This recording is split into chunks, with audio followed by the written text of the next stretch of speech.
Step 1. Identify the existing and potential risks. We have two potential risks at our current living area, which are flood and accident.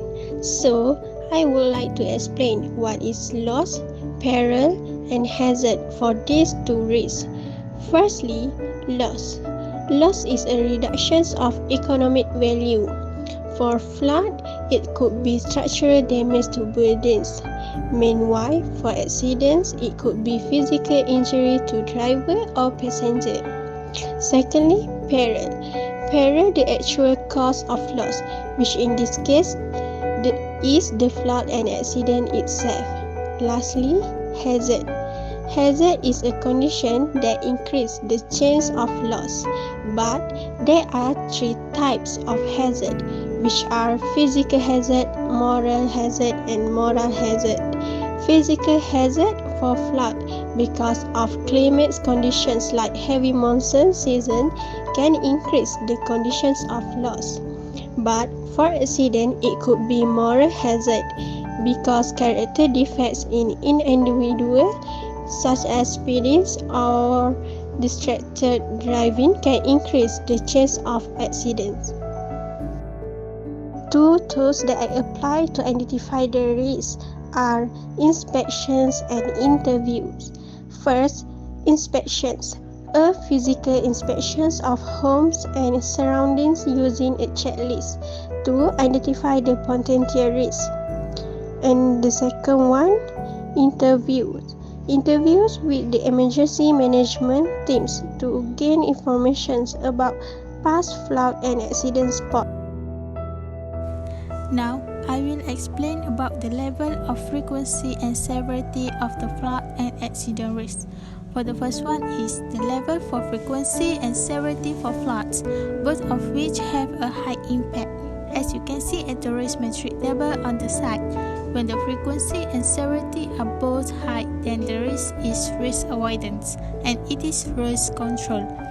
The last one is the frequency and severity of accidents. For this situation, the frequency is low while the severity is high. This is because when the accident occurs, the impact of the accident is very severe.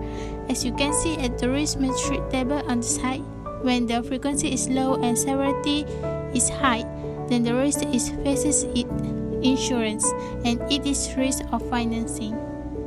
Step 3. Risk management techniques. The first one is risk control. First, we focus on flood risk using risk avoidance methods. This involves implementing water level monitoring system to provide early warnings and take action before flooding occurs. Next, ensuring proper drainage and clearing all drains to reduce the risk of water buildup and flooding. Next is accident risk, also using risk avoidance strategies. Avoid drive in risky weather like heavy rain or avoid busy traffic times to reduce chance of accidents. Next, maintaining vehicle and machinery properly to prevent accident caused by mechanical issues. Regular checks and timely repairs are essential. The second one is risk financing. For flood risk, we can minimize financial loss by applying for flood self-insurance. This option provides a safeguard by covering potential damage or losses due to flooding, giving financial stability and peace of mind. For accident risk, we manage potential costs through transferring the risk through accident insurance.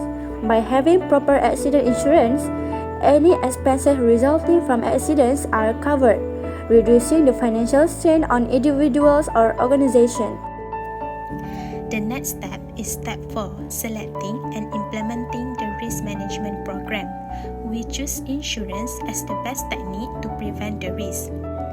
As for flood, the financial impact, insurance reduces the financial burden because of losing valuable items due to flood incidents. For the non-financial impact, reduce fear and worry to the person that faced the incidents, ensuring the feeling that they have an insurance to cover their financial losses.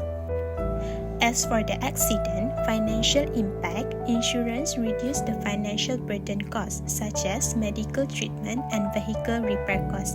Meanwhile, for non-financial impact, insurance can give greater peace of mind and feel secure while driving because they know that they are being protected. Step 5. Evaluating, reviewing, and controlling the risk management. Fleet monitoring. Use weather forecasting systems to monitor potential floods in real time. Track and analyze accidents reports to identify recurring issues. Regular reviews.